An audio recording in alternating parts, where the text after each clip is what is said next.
Hello guys, how's it going? My name is Dalaran, and in this video I kind of want to do something different. In preparation for patch 9.1, I've been trying out a bunch of builds, and especially with the Season 2 affix being out and about, constantly getting updates, there's a lot more people diving into the M+ scene and actually trying out the new stuff. Since it's a lot easier to get people together, I'm actually able to test out these legendaries and different builds and covenants and soul binds live in the game, and I put together 4 builds that I've really been enjoying as of recently from testing as of Necrolord Covenant.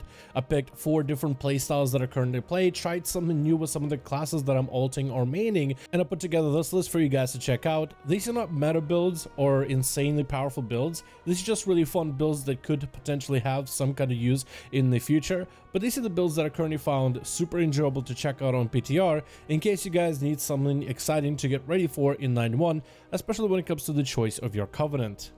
So the first class to check out in the Necrolord fun builds video, I decided to go with a Hunter. Necrolord Hunter isn't something that's super common. Kyrian Hunter is kind of okay and actually really strong in PvP. The Vent Digger has some choices in maybe some raiding, maybe a survival particularly because of the haze buff you get from a soul bind, and also has had some success when it comes to PvP in general. The extra kill shots can be quite deadly. But the Night Phase, generally the Covenant, that's the strongest for all 3 Hunter specs, no matter what content you play. However, the brand new legendary, the Covenant legendary for Hunters with the Death Chakram, allows your Death Chakram to apply Explosive Shot onto nearby enemies, which is just like the same Explosive Shot that you get to play with if you were to just go Marksmanship spec, which offers quite a bit of AoE damage. Initially, I read this ability and I thought, wow, this will actually be really cool inside of Mythic Pluses. I did it particularly on the survival because I love the playstyle, but I feel like thematically as well as functionally, it worked pretty well. It's a spec with a lot of AoE damage, especially uncapped AoE, so you're adding an extra way for you to just charge up even more damage, especially when it comes to burst AoE. It did feel a little bad that because we had the really bad scaling with our dungeons, it scaled us slower in gear than what we were supposed to for our run, and also business soul binds did kind of hurt, but being this guerrilla warrior survival hunter with grenades and explosions everywhere really up an enemy's face, I just felt like it was thematically really cool. Definitely something I'm looking forward to checking out once 9.1 comes out. Arcane Mage as a Necrolord is another one I quite enjoyed, and I think you can actually have quite a bit of fun with this even as a Frost Mage, maybe not so much as Fire because the Necrolord build for Fire just doesn't really work super well. But together with Frost, since you're going to be arcane blasting majority of your way throughout the dungeons anyway, it just fits so well to add you all that extra cleave, but also the legendary gives you a chance to have this ascendant style playstyle with one of the legendary shamans have. Shaman legendary dictates that if you use a very basic ability that's given to your spec, you have a chance to activate Ascendance. With Deathborne, it's a very similar playstyle. Using your Fireball, using Frostbolt or Arcane Blast has a chance to activate Deathborne or extend your currently active Deathborne, which happens quite often. So as you're just blasting the enemy over and over and over with Arcane Blast, you just have a chance to randomly extend your Deathborne to just be just a little bit longer in duration.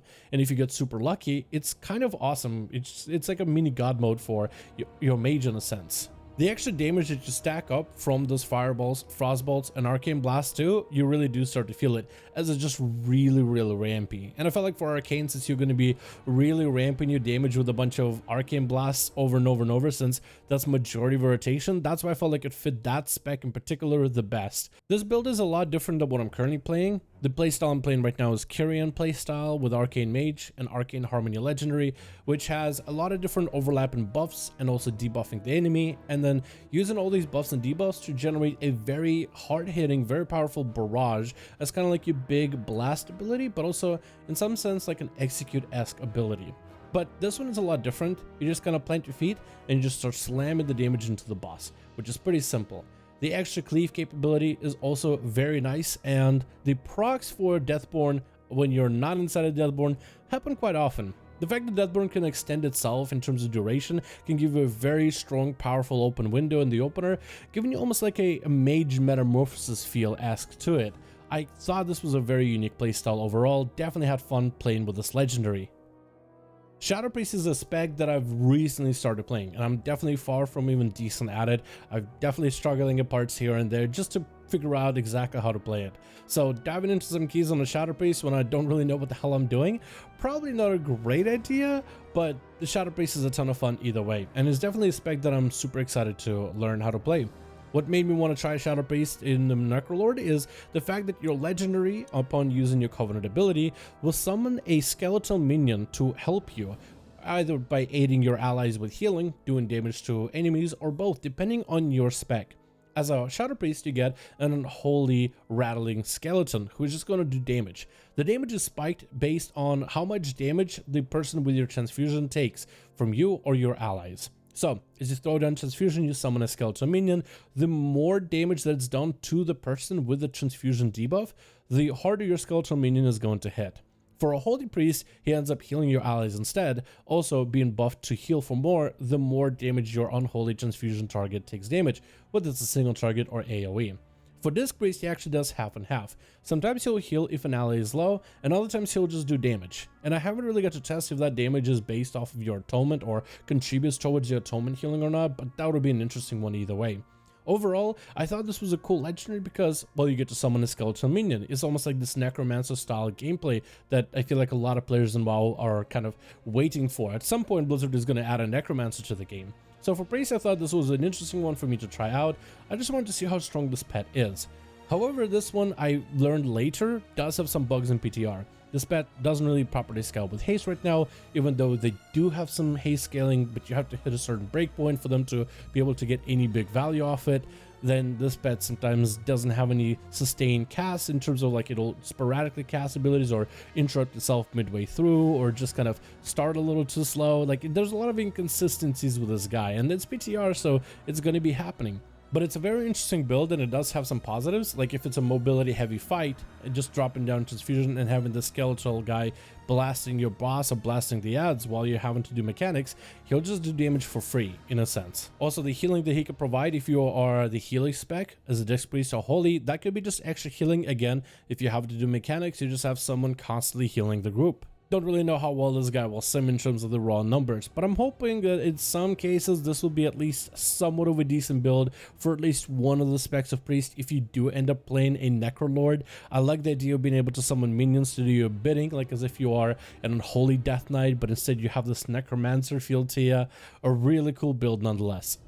Last one is going to be Necrolord Rogue, as Assassination in particular. I know Necrolord Outlaw is really strong, but hear me out. Have you ever wanted to play like a very bleed-oriented build as Assassination? You have Rupture, you have Garrote, and back in previous expansions you even had certain traits from your artifact weapon or talents that supplemented for more bleed damage. Well, if you always wanted to play a very bleed-heavy, bleed-centric build, but also wanted to generate very easy common points super quickly, playing as a Necrolord makes sense. However, there's a lot of other good legendaries you can run, but the one I wanted to try was the new Covenant legendary that's added on 9.1 PTR, and with recent changes for rogues in particular, where your bone spike now has 5 charges instead of 3 to start with. That means more spikes to put out. So every time you spike an enemy, an extra spike is going to tag an extra target. That means you can spread your spikes very quickly and get the benefit from all your spikes really quickly as well. This amounts to a lot more spikes that you can throw out, having a bonus spike to throw in, so you can kind of commit 1 spike per enemy if you wanted to, and as those ads die, you will return and refund all of your spikes back. This creates a build where you're constantly bleeding down your targets, but also generating so many common points in groups. It's so easy to maintain Ruptures and Envenoms and Slice and Dices and Crimson Tempests are really easy to put out. It's almost like you don't even have to press Phantom Knife sometimes. You can just do a lot of that single target damage, maintaining all your bleeds on everybody.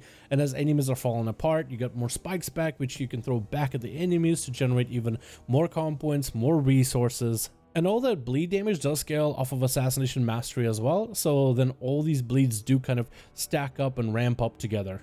I don't know if it's going to be a strong build at all, but it's definitely fun. As Assassination, sometimes it feels like it takes you a bit of while to get your resources rolling, so getting yourselves up and running with common points everywhere, everybody is bleeding, putting Ruptures on multiple enemies, and just being able to have a very smooth feeling for your rotation with all these extra spikes generating you all that extra common points, each spike costing about only 15 energy. It just ends up being such an easy way to play the game. Let me know in the comments if there's a Necrolord build that I might have missed that looks like a lot of fun on PTR, and I'll definitely check it out. I'm going to be probably putting one for every single Covenant, so let me know which Covenant I should do next, and I'll try to do that ASAP. Thank you guys so much for watching. I do hope you guys enjoyed, and as always, I'll see all of you guys in another video.